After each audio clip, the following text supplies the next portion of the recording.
Yeah, hi, I'm Steve Garrity. I'm a plant science product manager here at Decagon Devices. Today I'm joined by Dr. Colin Campbell. He's Vice President of R&D here. The topic that we're going to be discussing today is leaf water potential, how to measure it using one of our instruments. Dr. Campbell, this is a method that you developed during your graduate studies. You actually have a lot of it published here in an article in the Agronomy Journal published in 1999. Why don't you start off by telling us why water potential is important to measure? Well, I've always wanted to measure leaf water potential, and one of the reasons is that we can really understand the stress state of a plant if we can measure its water potential. And so right when I started my graduate studies, one of the things what we wanted to know is, can we measure leaf water potential in situ? And I really turned to the literature at that point to say what is available out there that would help us measure leaf water potential. In the night we can tell really the recovery of a plant, really get an idea of the water availability in the soil. During the day we can get an idea of the stress level of that plant if we measure leaf water potential. Now, before we go any further, one of the things I thought at that point was, you know, we can measure this in all plants and really understand the stress level of all plants, and it's really not true. Dad tells a story about when he was measuring water potential in potatoes, and he thought, you know, this is a really good measure of how stressed plants are. And one year they had some volunteer potatoes in one field that wasn't being irrigated, but they were still growing, and in a fully irrigated field right next to it. And he said, okay, this is the moment that I'm going to prove to the world that, you know, I measure leaf water potential and we can measure the stress. So he went and measured the water potential of these potatoes in the volunteer potatoes that had just come up from old potatoes left in the field from the year before, and compared them to the irrigated potatoes, and the leaf water potentials were exactly the same. Yeah. And so, yeah, it was like, oh no, this theory doesn't work. Well, it turns out that water potential and measuring water potential in leaves is probably the most important in perennial plants. So in annual plants, they usually control their stomatal conductance during stress, and that's what these potatoes did, is that they controlled their stomates. They made very small leaves. It's not as if they were making giant potatoes with no water. That'd be a great thing, but it didn't happen. What they were doing is little tiny leaves controlling their stomatal conductance, and that's how they maintained the stress. So so the principle of leaf water potential and how we can measure and understand a stress state, we have to be a little careful and not say, well, this is a giant brush, let's paint it with everything with that. In perennial plants, that's where we're going to be able to use that. So that really is the first principle. Now, when we talk about leaf water potential, go to the blackboard here, the whiteboard, and we can just draw the anatomy of a leaf. So here's a leaf. Maybe we have a little stomate here. That's the outer surface of the leaf. If we looked at this leaf in very fine detail, what we'd find on the surface of that leaf is a waxy cuticle. And below this, of course, we got the palisade parenchyma cells right here. Draw some of those. And then we have the mesophyll cells just down here. And once we get tired of drawing little cell circles, we'll move on. Usually, we could measure the inside of this leaf, the water potential, or what we might talk about is the relative humidity inside a leaf. If nobody thinks of it that way, but those are equivalent by the Kelvin equation. And I've talked about that at other times in some other lectures. But the point is, what we want to do is take some sensor here in some way and be able to fill the headspace here with water that comes out of the leaf. So that's the goal. Okay, this is the headspace, and if we stuck a little sensor here, we can measure the water potential. So what I did here, we had a little thermocouple psychrometer, and we clipped it onto the leaf, and we didn't measure leaf water potential. And the reason is, not surprisingly, that immediately following our clipping some dark chamber on the leaf, instead of having this beautiful open stomate, immediately we had just this close stomate. Water was not making out of the leaf, and basically we couldn't measure leaf water potential. And this was just because it was dark. You've cut off light, so it's going to shut its stomate. Exactly. Yeah, it's dark. Now the question is, can we eventually equilibrate? Well, we can. The time it takes is about 10 hours. Wow. And then whatever's going on probably has changed. 10 hours for a single measurement on a single leaf. That's right. Yeah. And I put in a graph into that original paper showing that after 10 hours we can do this. So, like any budding young master student, I said, what we need to do is we need to allow vapor to flow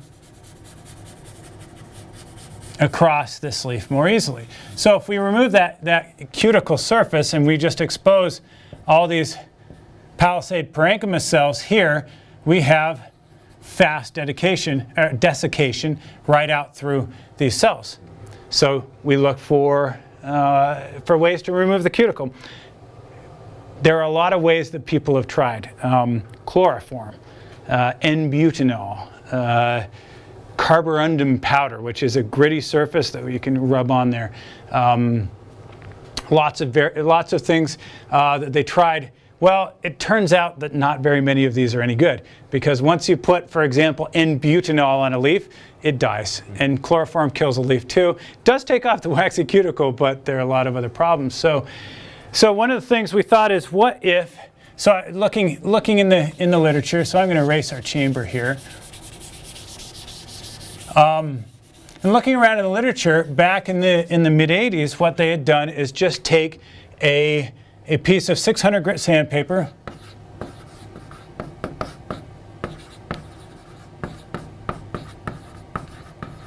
and they had rubbed the surface just back and forth on the surface, and they had taken off this waxy cuticle, and there was some indication that this might give some success there.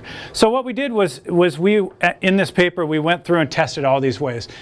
We tested the chloroform, the N-butanol, we tested the carborundum powder, we tested the 600 grit sandpaper, and then we tried to see with a pyrometer, we measured the stomatal conductance to see did we significantly improve the conductance? And what we found was that, in fact, the 600 grit sandpaper was the best.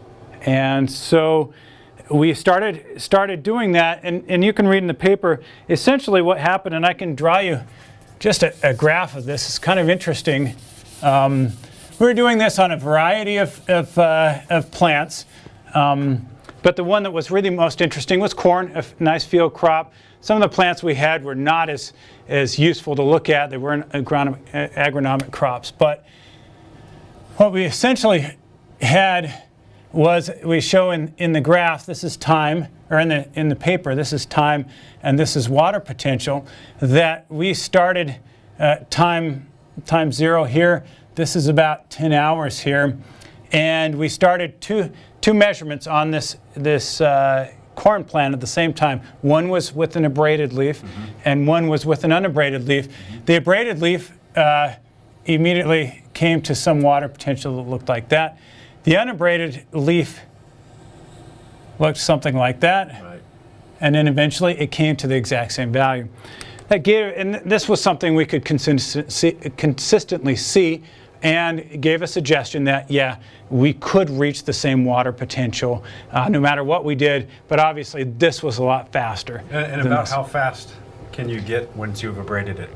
So abrading the leaf, from all our measurements, it indicated that we could become within 1 tau. So we actually modeled this. Yeah. Okay, we modeled it with a first order decay model, and it said we could come in within 70% of the final reading within about 7 minutes. Okay. And we can draw a line to the finish, but within about 10 minutes, 10 to 12 minutes, we're close enough to the actual water. A significant improvement over 10 hours. I would say so. Yeah, I would say so. And the problem here is that there are other options, right, to measure water potential. But if we could figure out a way to measure water potential quickly without us having to do a lot of work to get that, that's the main value. So the other major method that's available is the pressure bomb, right? Yep. That would be the major competing method here. what are some of the advantages and disadvantages of both of these methods that we're talking about? So maybe most people are going to be familiar with the pressure bomb and how that works, but how does that compare? What are the advantages of this method over the pressure bomb? So the pressure bomb, you know, we teach it in our lab every year in environmental biophysics. We go grab the leaf, we cut the leaf off, we put it inside the chamber, and then observe when the water comes to the end of the petiole. Right. The major challenge with that is that when does water come? I've made probably 800 to 900 of these measurements, especially during this master's study, and you know, if it was bubbling there, or is it water? When is the endpoint? When I see the first kind of bubble coming up, what if I'm just getting air out of the xylem? What does that mean? And so that's the major challenge. There really isn't an absolute clear endpoint.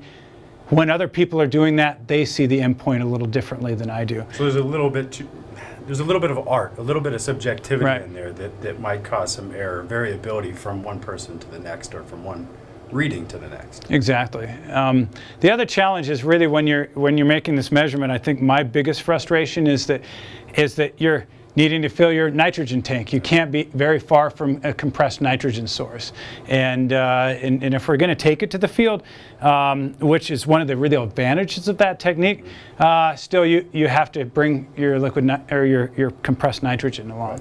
So that's one of the big challenges. Advantage to this approach is that there is one number. You put it in, the instrument decides when it's done, and you don't decide, do we have air bubbles or do we have xylem water coming out? And the speed of the measurement, you know, you can do a lot of samples. You can do them back in the lab when you're not sitting there right next to the plant trying to get stuff done, you know, and run these samples. And I assume that while the machine, the instrument, is trying to figure out what the number is, that frees you up to be doing something else. Sure. Be preparing the next sample or whatever it might be. You're not sitting there waiting for that drop of water to appear. No, that's really true, that you don't spend a lot of time just making sure that it's coming out. Okay. Now, I mean, I've used both methods a lot. I find value in both methods. So it's not as if, you know, there isn't a place for one and the other, and we'll maybe get into that. There's opportunities we're going to talk a little later about a virtual seminar done by a young technician in our lab, and so if people want to go and look at that, they can see some of the work that we've done with the pressure chamber and the chilled mirror approach. Okay. You're going to show us how this works? Yeah, let's talk about you know, what we do when we abrade a leaf. One of the challenges to either of these methods that we're talking about with water potential is that we have to know our leaf a little bit, because we've got to run this a few times. I've done, again, hundreds and hundreds of leaf abrasions. If you haven't ever done it before, you're going to have to do these a few times before you want to go and start publishing these data. You want to get comfortable with them. So let me show it to you. When I started doing these things, the thing I wanted to know is what's really happening at the level. I drew a leaf up here. I wanted to know what's happening at the leaf level. And we went and took some pictures with the environmental scanning electron microscope. So we could actually put abraded leaf tissue into the microscope, and we could look at the damage we did under abrasion. And the neat thing is that generally we were able to abrade the cuticular surface without really causing major damage to the palisade parenchyma cells right below that. And the reason we could is because we knew our leaves pretty well. So it wasn't as if we were taking the softest, most light leaves and trying there. You're going to have to, maybe you don't even need to abrade a surface where there's a very light cuticle. But a leaf like this, I can tell there's a cuticle because I can see it shining in the light here. And so we're going to have to take it. Leathery, yeah, you can really feel that. You can feel it there. So let me just show you how this works. So to remove the cuticle on the leaf, the thing that you have to realize is that you don't have to remove the whole cuticle. That some of the cuticle will do. And you also don't have to use your kind of power on it. You don't have to use a lot of muscle. So we're going to take just a little bit of distilled water from a dropper. We're going to place 1 drop just on the leaf here. And we're going to take this 600 grit sandpaper. Was that just lubrication? It is. Okay. Yeah. So the idea of the water is just to help me slide the sandpaper across without really having the abrasive nature of the grit itself directly on the leaf. So it just allows us to slide a little bit better across the leaf. And I'm going to do it 10 times in one direction. Yeah, you're not applying a lot of pressure there, are you? No, so this is just a real light pressure. You can see that the sandpaper is just moving across without my finger actually doing it. I'm applying the pressure just from the bending of the paper there. The thing that I always look for when I'm done with this is to kind of dab this with a Kim wipe and just to look, do we have green material there? That'll tell me if I've lysed a lot of the cells. And right now, there's no greenness that I can see.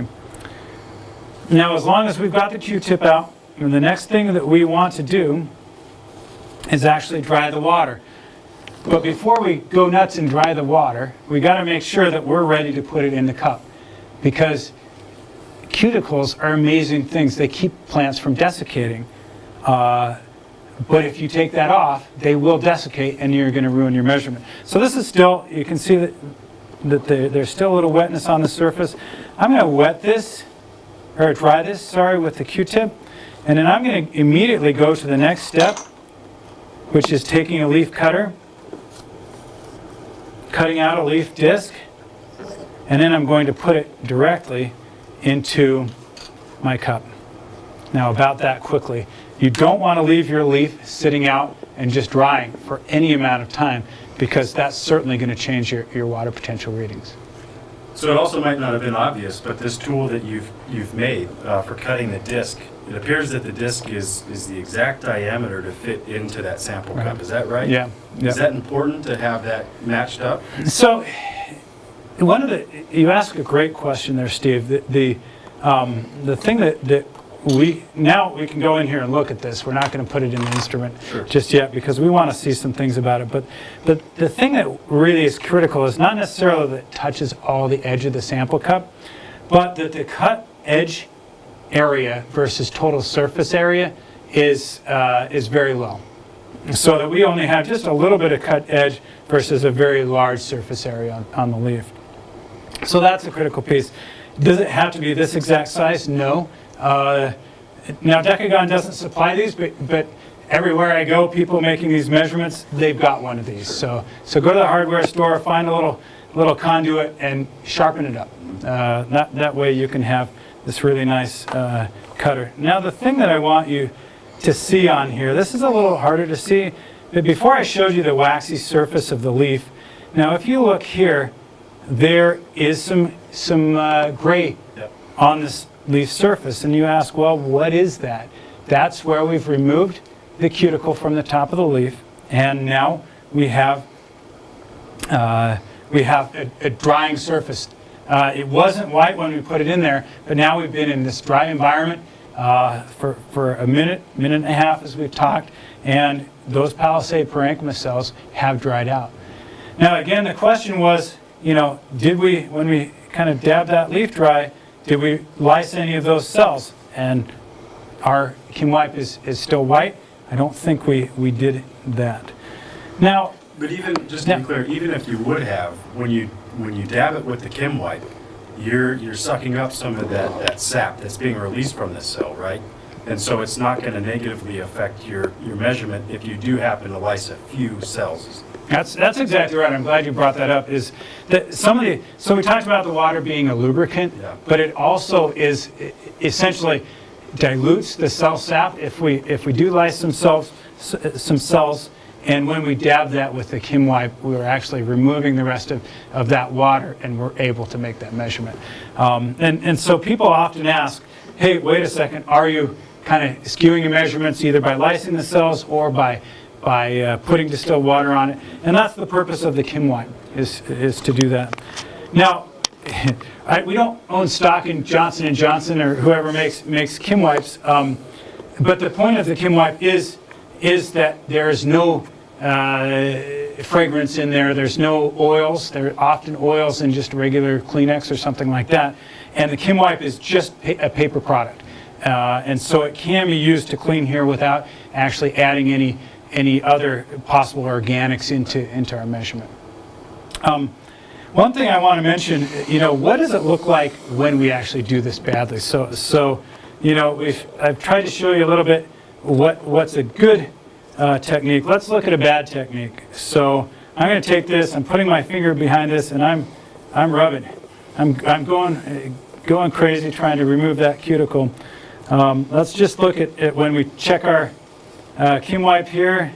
If you can see that, I mean, A lot more green in there. Yeah. We've licensed cells there. We're going to go look at this leaf, and one of the things we'll see as we dry that, this is a pretty hardy leaf, and so we did actually do some good there, but we'll see some brown, some dark green spots show up. And the dark green says you've broken cells, you've crushed the leaf, you've used a little too much effort on there. And that's a critical piece. Now, at the edges, we've actually done some good, but in general, right in the middle, we've really chopped the leaf up. The other thing that you'll notice here is that right on the mid vein, we've really taken the mid vein out. Yeah. And just be aware when you're doing this. You noticed on this leaf here, I didn't do much on the mid vein. In fact, this was a little buried in this particular leaf, but most of my abrasion was out on the leaf. Just be careful in the mid vein. It's not hard to cut the cells, the xylem there, and just stay away. And as we go through this discussion, you notice this is getting wider and wider as it's desiccated. Yeah. And now we really wouldn't throw this in the cup and make a measurement. One of the other things that people ask me is, hey, is one leaf disc good enough? And I would say there really is not a problem with putting multiple discs in. I mean, as long as the cut area versus surface area is still very low, if you put multiple discs, don't put this disc in here, but we'll just, for demonstration's sake, we'll cut this out. If we put a second disc in there, fits nicely, it's going to go into the instrument. That just adds volume for the equilibrium and probably will speed the equilibrium process.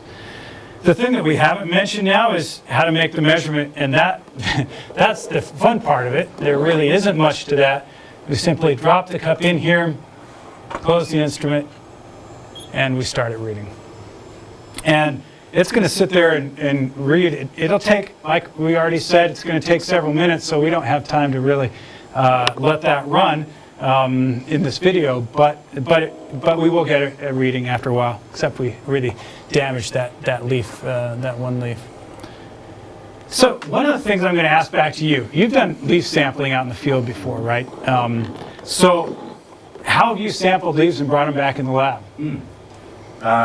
So the typical way we do it is round up as many technicians, undergrads, grad students as possible. And usually these were pre-dawn measurements, so out in the field with a pressure bomb. And we're running around collecting samples and bringing them back to home base. Right. Right. And then we have the one person with the pressure chamber who's taking the readings. So usually it's a fairly big production, a big to-do out in the field. And so I brought a bag along here, and now our piece of paper towel is dried somewhat. But when we've done this, we've gone out with a wet paper towel, something like this. Here's a Ziploc bag. This is pretty beat up, and it's probably going to pass moisture fairly easily. But the idea of Ziploc bag, I think, is important. Something I would encourage you to use a sample bag like a Mylar bag. Wrap the leaf up, and once it's sampled inside the wet paper towel, and then just slide into the bag. Nothing really crazy about this, except you're going to want to keep this cool. You know, one question there would be, how long can you leave it in the bag before it's right? So going to affect the measurement? Right. So that's a big question, and most of my sampling was fairly quick. You know, we'd sample in the field, we go back within an hour or two, and we'd have our. Obviously, if we're running it in the WP4, it's going to take a little while. Right. So we're going to run our samples through. We keep those in a ice chest or something like that. so they're quite low temperature, and we never saw a problem with issues with, for example, water potential changing from the first leaf, to the last leaf we did. But really, this is something you're going to have to. I mean, this is sometimes plant specific, and I don't think anything that we can do here today is going to say, okay, there's, it's really simple, because making leaf water potential measurements is not simple. Sure. That's going to be a challenge. What other things, maybe do we need to talk about here? If you're going to put these samples, these plant samples into the cups, once you put a lid on, if you're going to leave it for a while, you're probably going to want to put a little piece of tape around it just to make sure that it stays on there. You also, once you're done, you can just set them on top of the instrument. That just makes sure they're at the temperature of the instrument. Could I also take a wetted piece of paper towel or Kim wipe and put it in there just to keep things well hydrated? You certainly could. It's the same way in the bag, right? So there's theoretically there wouldn't be any difference. Just don't. The big thing would be whenever you're doing this, and you want to make sure that you don't leave drops of water around. Right. And it goes the same for when we use this distilled water on the leaf. Some people will get all excited about finishing up and they'll forget to dab it dry with a Kim wipe. If you do that, then you're just introducing water in there. You're not going to get a good reading. And so, yeah, be careful about that. But putting a small piece of moistened paper in there may help make sure that you're not losing water vapor. I don't know if I'd be that concerned about them. Here's something I just noticed here. You can see now the heavy abrasion right here. We've got some pretty dark spots. On that one that you really got after, yeah. you were aggressive with that Yeah. one. Now, when we looked, as I mentioned that scanning electron microscope, and we looked pretty carefully, as I said, and to see what damage was too much. We were kind of going for about a 10% lyse cells to just removed cuticle ratio. And with this technique where we use 10 times, again, over the surface of the leaf without the pressure, that really got us the proper ratio, or at least what we imagined to be the proper ratio. Again, it was leaf specific. I've somewhat helped my own seminar here by choosing a leaf that had a thick cuticle. I didn't choose a really flimsy leaf that I could just take off. So. Well, I was really surprised watching you do it, just how little pressure you were applying to the first leaf that you abraded.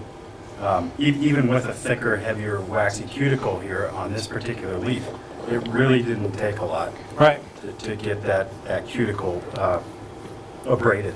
And you can see that just that right here is that we actually got good desiccation there, but we even showed on the Kim wipe there wasn't any noticeable chlorophyll in the Kim wipe, so we really didn't damage. I mean, we're not going to go do the scanning electron microscope right now, but from just the visual, it looks pretty good. Sure.